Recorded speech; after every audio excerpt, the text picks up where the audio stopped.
हरिओम। ओम आनंद में, ओम शांति में, ओम ज्ञान में आप सभी दर्शकों का हमारे चैनल पर स्वागत है। आज हम लोग बीएड सेकंड सेमेस्टर के अंतर्गत पाठ्यक्रम के निर्धारण में शिक्षक के अनुभव एवं चिंत विषय। पाठ्यक्रम क्या है? पाठ्यक्रम के अंतर्गत सभी विषयों का सुव्यवस्थित, सूक्ष्म और व्यापक और पाठ्य सहगामी क्रियाओं के साथ अध्ययन किया जाता है।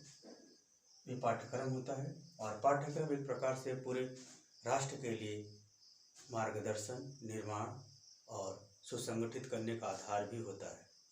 अतः पाठ्यक्रम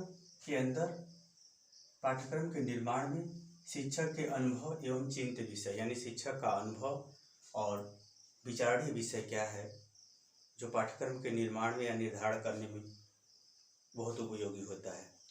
अगर हम ध्यान से देखें तो जो शिक्षक होता है वह पाठ्यक्रम के अंदर भी है, यानी निर्माता भी है और पाठ्यक्रम का वाहक भी है। अर्थात वह विषय वस्तु को शिक्षण अधिगम व्यवस्था के अंतर्गत पाठ्यक्रम के माध्यम से विद्यार्थियों को सीखने के लिए निर्धारित भी करता है और शिक्षक कक्ष में उपस्थित होकर उस विषय का अध्ययन भी कराता है। यदि हम इसको देखें, शिक्षक की कैसी भूमिका होती है पाठ्यक्रम के निर्धारण में और उसका अनुभव, उसका विचार किस प्रकार उसके काम में आता है पाठ्यक्रम के निर्माण में, पहले हम उसको देखते हैं। पाठ्यक्रम का निर्माता होता है शिक्षक, अर्थात पाठ्यक्रम को बनाने में शिक्षक की महत्वपूर्ण भूमिका होती है और शिक्षक पाठ्यक्रम का वाहक भी होता है, यानी उसे पढ़ाता भी है। उसके अंतर्गत अपना ज्ञान को विद्यार्थियों तक पहुंचाने का भी करेगा। प्रबंधक पाठ्यक्रम की समस्त गतिविधियों को वह मैनेज करता है, यानी आयोजित करता है, निर्धारित करता है। इसलिए शिक्षक जो है प्रबंधक का भी कार्य करता है पाठ्यक्रम में। अंतर्दृष्टि यानी पाठ्यक्रम के प्रति विद्यार्थियों के आंतरिक गुणों का क्या विकास हो, बाह्य गुणों का क्या विकास हो और समाज में उसके अन्य गुणों का किस प्रकार विकास हो, वह अंतर्दृष्टि भी रखता है पाठ्यक्रम के निर्माण में। नियंत्रण पाठ्यक्रम की समस्त गतिविधियों पर वह नियंत्रण भी रखता है, वह अधिगम से लेकर के उसके व्यवहार परिवर्तन तक। प्रस्तुतिकरण पाठ्यक्रम को वह कक्ष के माध्यम से विभिन्न विषय वस्तु के संदर्भ में वह प्रस्तुत भी करने वाला होता है। और उत्तरदायित्व पाठ्यक्रम के प्रति जो उसका उत्तरदायित्व होता है, व्यक्ति के निर्माण के साथ साथ राष्ट्र के निर्माण के साथ साथ समाज के अनुकूल व्यवहार का भी वह उत्तरदायित्व रखता है अध्यापक। उपयोगिता यानी पाठ्यक्रम का जो निर्माण किया गया है वर्तमान समय में किस प्रकार उपयोगी है, कहाँ तक उपयोगी है, यानी पाठ्यक्रम के अंतर्गत अध्यापक इन समस्त गतिविधियों का संपादन करता है। यह संपादन उसके निर्माण से लेकर के सीखने वाले के व्यवहार में परिवर्तन तक संबंधित होते हैं। आइए हम थोड़ा सा इसको डिटेल में देखते हैं कि ये तो रहा अध्यापक की भूमिका पाठ्यक्रम के संदर्भ में।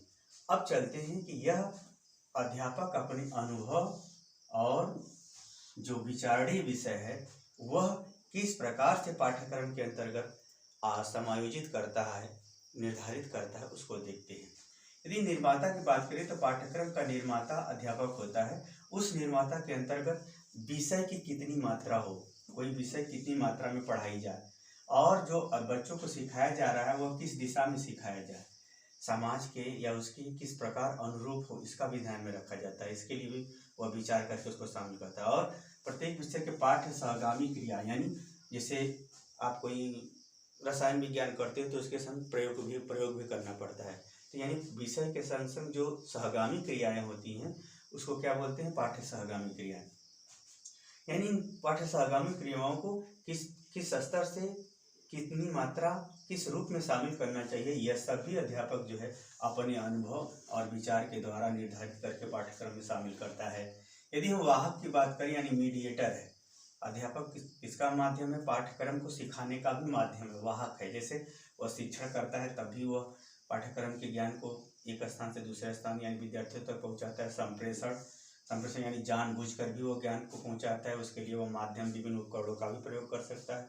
अध्यापक अपनी समझ का भी प्रयोग करके जो है वो ज्ञान को एक पाठ्यक्रम के संदर्भ में ज्ञान को विद्यार्थियों को सिखाता है। यदि हम ज्ञान की बात करें तो अध्यापक अपने अनुभव द्वारा जो सीखा हुआ चीज़ है उसको भी जो है विद्यार्थियों तक पहुंचाने का प्रयास करता है, यानी वाहक का कार्य करता है। अब ये अध्यापक का जो व्यवहार है वह अपने आप में भी एक विद्यार्थियों के लिए ज्ञान का वाहक बनता है। इस प्रकार से अध्यापक को जो है इन सब बातों को ध्यान में रखकर भी गतिविधियों को जो व्यक्तिगत, सामाजिक, धार्मिक, राजनीतिक, सांस्कृतिक होती हैं उसको भी शामिल करना पड़ता है। इसके अंतर्गत पाठ्यक्रम के निर्धारण के अंतर्गत यदि हम प्रबंधक की बात करें, यानी सभी कार्यों को अरेंज करने वाला, समायोजित करने वाला अगर हम बात करें, सभी कार्यों को एक साथ व्यवस्थित रूप से निर्धारित और क्रमबद्ध ढंग से जो करने वाला कार्य है प्रबंधक के अंतर्गत, उसके अंतर्गत हम बात करें तो वह किस स्तर पर कितनी विषय वस्तु की मात्रा पढ़ाई जानी चाहिए, शिक्षण विधि क्या होनी चाहिए, उसको कितना समय लगना चाहिए किसी पाठ्यक्रम के लिए,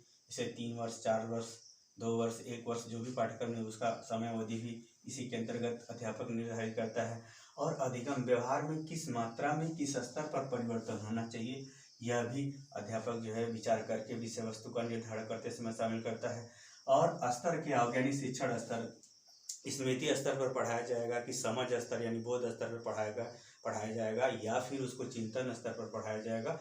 इन समस्त गतिविधियों को भी जो है वो मूल्यांकन का भी निर्धारण करता है अध्यापक, यानी मूल्यांकन का भी वह निर्धारण करके जो है वह विषय, इन सब बातों को, मूल्यांकन को भी ध्यान में रख करके, इन सब बातों को ध्यान में रख करके अपने अनुभव और विचार के द्वारा पाठ्यक्रम में विभिन्न स्तरों पर पाठ्यक्रम का निर्धारण करता है। आगे चलते हैं अंतर्दृष्टि का यहाँ तात्पर्य हुआ विद्यार्थी के आंतरिक गुणों का विकास। व्यापक दृष्टि का मतलब हुआ उसके बाह्य गुणों का, समाज के गुणों का, राष्ट्र के गुणों का, या उसके विचार का, उसके दृष्टिकोण का किस प्रकार विचार हो, और उसके जो गुण है उसके अंदर जो अच्छाई है उसका कैसे विकास हो, और वह मानव व्यवहार के लिए किस प्रकार उपयोगी हो, उपयुक्त हो, इसका भी ध्यान में रख करके, इस दृष्टि को भी ध्यान में रख करके विषय वस्तु का या पाठ्यक्रम का निर्धारण अध्यापक अपने अनुभव द्वारा करता है। यदि हम नियंत्रक की बात करें तो अध्यापक जो है पाठ्यक्रम से लेकर के शिक्षण अधिगम व्यवस्था की समस्त गतिविधियों पर वह नियंत्रण, कंट्रोल करता है। वो कंट्रोल कैसे? अधिगम की दिशा सही होनी चाहिए, यानी विद्यार्थी सही दिशा में सीखे।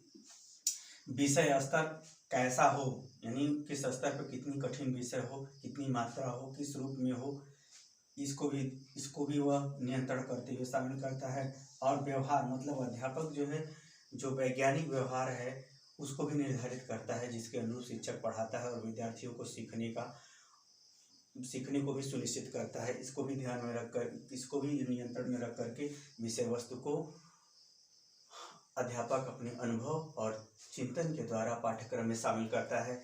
यदि आगे चले प्रस्तुतिकरण, यानी यह सबसे महत्वपूर्ण शिक्षण अधिगम व्यवस्था का यह स्थिति होती है। प्रस्तुतिकरण का मतलब अध्यापक कक्ष में या अपने व्यवहार के माध्यम से वह किस प्रकार अपने विषय वस्तु को क्रमबद्ध ढंग से प्रस्तुत करता है, किस प्रकार से सुनियोजित ढंग से प्रस्तुत करता है, और उसके लिए पाठ्य योजना में किस प्रकार वैज्ञानिक विधियों या मेथड्स का प्रयोग करता है, तकनीकी उपकरणों का किस प्रकार प्रयोग करता है, प्रविधि, अब विषय का ज्ञान, उसको विषय का ज्ञान पर्याप्त है या नहीं, इन सभी बातों को टारगेट करते हुए पाठ्यक्रम के अंतर्गत जो विचार हैं, जो दृष्टिकोण है, जो सिद्धांत हैं, जो व्यवहार है, उसको भी पाठ्यक्रम के अंतर्गत शामिल किया जाता है।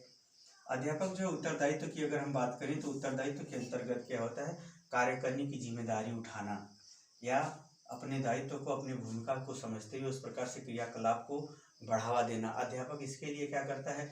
अधिगम करा के उसे अभ्यास पर बल देता है और उसके व्यक्तित्व के विकास हेतु सभी क्षेत्रों में कर्मनिष्ठ की भावना को जगाता है। समाज के अनुरूप व्यवहार करने के लिए वह सामाजिकरण संबंधी गतिविधियाँ, जो रीति रिवाज, परंपरा, धर्म, संस्कृति इत्यादि जो भी गतिविधियाँ उसको किस प्रकार फॉलो करना चाहिए और वह कहाँ तक उपयोगी, कहाँ तक अनुपयोगी, यानी परिमार्जन करने का भी काम उत्तरदायित्व के अंदर, जैसे बुराई है दूर करना भी हमारा दायित्व है और अच्छाई है तो उसे बढ़ाने का भी हमारा दायित्व है। ये सभी दायित्वों को राष्ट्र के निर्माण के संदर्भ में भी जो है अध्यापक जो है उन राष्ट्र के निर्माण में लागू भी करता है और राष्ट्र को बनाए रखने में, राष्ट्र को एकता को बढ़ाने में भी इसको जो है अध्यापक जो है महत्वपूर्ण योगदान देता है। या ऐसे विषयों को या ऐसे मूल्यों को या ऐसे ऐतिहासिक दृष्टिकोण को क्या करता है, वह अध्यापक विषय वस्तु के अंतर्गत पाठ्यक्रम के में शामिल कर देता है, विचार करके शामिल करता है। अगर उपयोगिता की बात करें तो उपयोगिता क्या है, किसी विषय की आज की ज़रूरत क्या, आज की प्रासंगिकता क्या है, उसकी क्या क्या ज़रूरत है, इसको भी ध्यान में रख करके अध्यापक जो है विषय वस्तु को शामिल करता है, जिसमें छात्र अधिगमकर्ता का या समाज का सर्वांगीण विकास हो सके, आजीविका यानी खान पीन, रहन सहन, आर्थिक उन्नति हो सके, सामाजिक समाज के जो विभिन्न संबंध हैं उनके अनुसार दायित्व कर्तव्यों को पूरा कर सके, साथ में लोकतंत्र, आधुनिक लोकतांत्रिक व्यवस्था में भ्रष्टाचार या अन्य गतिविधियों को कम करके स्वस्थ लोकतंत्र की स्थापना हो सके, तथा मानवीय मूल्यों के प्रति उसका व्यवहार, मानवीय मूल्य का यहाँ तात्पर्य है आदर, मान सम्मान, भूमिका, अधिकार, कर्तव्य, मूल्य, आदर्श राष्ट्र के जो है राष्ट्र के निर्माताओं का अनुकरण करना, या ऐसे महान व्यक्तित्व का आदर करना, उसके अनुसार बनना जो उसके निर्माण के साथ साथ देश का भी निर्माण करे। ऐसे जो मानवीय मूल्य हैं जो उत्तरोत्तर विकास एवं प्रेरणा स्रोत रहे, उनको किस प्रकार से सिखाया जाए, किस प्रकार से उनके प्रति जिज्ञासा और कर्तव्यों को छात्रों के अंतर्गत जागृत किया जाए, ये सब भी गतिविधियों को ध्यान में रख करके ऐसे संबंधित विषय वस्तु को भी पाठ्यक्रम के अंतर्गत शामिल किया जाता है। ये सब अध्यापक अपने अनुभव और चिंतन के द्वारा विचार करते हुए पाठ्यक्रम का निर्माण करता है, क्योंकि शिक्षक पाठ्यक्रम के अंदर भी है और शिक्षक पाठ्यक्रम के बाहर है। इसीलिए सर्वपल्ली डॉक्टर राधाकृष्णन ने कहा था, राष्ट्र का निर्माता नेता नहीं होते बल्कि शिक्षक होते हैं। अतः शिक्षक है इस देश का, राष्ट्र का, शिक्षा व्यवस्था का, सामाजिक व्यवहार का वास्तविक निर्धारक है, नियंत्रक है, व्यवस्थित करने वाला है। मुझे उम्मीद है कि मेरा व्याख्यान आपको समझ में आ गया होगा। यदि समझ में आ गया है तो हमारे चैनल को कृपया लाइक कीजिए, शेयर कीजिए, सब्सक्राइब कीजिए, क्योंकि आपका ये सब करना ही हमको प्रोत्साहित करना है और हमको उत्साहवर्धन करना है। मुझे उम्मीद है कि मेरा व्याख्यान आपको समझ में आ गया होगा। अतः आज के लिए इतना ही। हरिओम।